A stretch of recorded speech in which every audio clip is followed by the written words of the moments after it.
Education ಎಲ್ಲಿ ನಡೆದಿದ್ದು? School days ಎಲ್ಲ ಪೂರ್ಣಪ್ರಜ್ಞಾ ಇನ್ಸ್ಟಿಟ್ಯೂಷನ್, ಕಾಲೇಜ್ ಎಲ್ಲ ಮಂಗಳೂರು. ಮೇಡಮ್, ಸರ್ ಯಾವ ವಿಚಾರಕ್ಕೆ ಜಾಸ್ತಿ ಕೋಪ ಮಾಡ್ಕೊತಾರೆ? ಮನೆ ವಿಷಯ, ನಾವು ಸ್ವಲ್ಪ ಆನ್ ಟೈಮ್ ಇರಬೇಕು ಅಂತ, ನಾವು ಸ್ವಲ್ಪ ಲೇಟ್.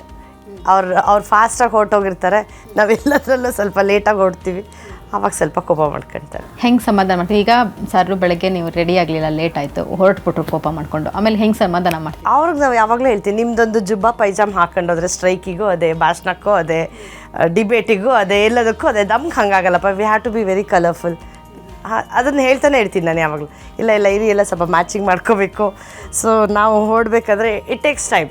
ಸೊ ಆಮೇಲೆ ಕಾಂಪ್ರಮೈಸ್ ಆಗ್ತಾರೆ. ಅಷ್ಟೊತ್ತಿಗೆ ಅವ್ರಿಗೆ ಯಾರಾದರೂ ಜನ ಬಂದಿರ್ತಾರಲ್ಲ. ನಿಮ್ಮ ವೆಡ್ಡಿಂಗ್ ಆ್ಯನಿವರ್ಸರಿ ಹಾಗೆ ನಿಮ್ಮ ಬರ್ತಡೇ ಎಲ್ಲ ಮಿಸ್ ಮಾಡಿಕೊಂಡು ನಿಮ್ಮ ಹತ್ರ ಬಯಸ್ಕೊಂಡಿದ್ದು ಉಂಟು? ನಾನು ನೆನ್ಪು ಮಾಡ್ತಿರ್ತೀನಿ ಅವ್ರಿಗೆ. ಗಿಫ್ಟ್ ಮಿಸ್ ಆಗಬಾರ್ದು ಅಂತ. ಗಿಫ್ಟ್ ಇಲ್ವೇ ಇಲ್ಲ.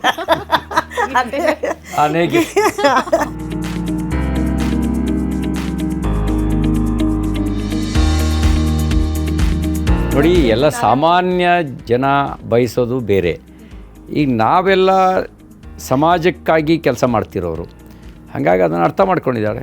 ಸೊ ಇಬ್ಬರ ನಡುವೆ ಯಾವುದಾದ್ರು ಸಣ್ಣ ಪುಟ್ಟ ವಿಚಾರಕ್ಕೆ ಜಗಳ ಆದರೆ ಫಸ್ಟ್ ಸಮಾಧಾನ ಮಾಡೋದು ಯಾರು? 99% ನಾನು ಕೂಲು. ಈ ಕಿವಿಲಿ ಕೇಳಿ ಈ ಕಿವಿಲಿ ಬಿಟ್ಬಿಡ್ತೀನಿ, ಒನ್ ವೇ. ಏನು ವಟ ಅಂತಂದ್ರು ಅಲ್ಲಿಗೆ. ನಮ್ಮವ್ರಿಗೆ ತಗೊಂಡಿರ್ತಾನೆ, ಜಗಳ ಆಗೋದು, ತಗೊಳ್ಳೋದೇ ಇಲ್ಲ.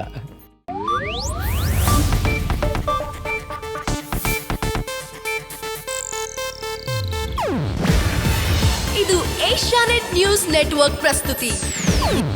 ನೀವು ನೋಡ್ತಿದ್ದೀರಾ ಏಷ್ಯಾನೆಟ್ ಸುವರ್ಣ ನ್ಯೂಸ್.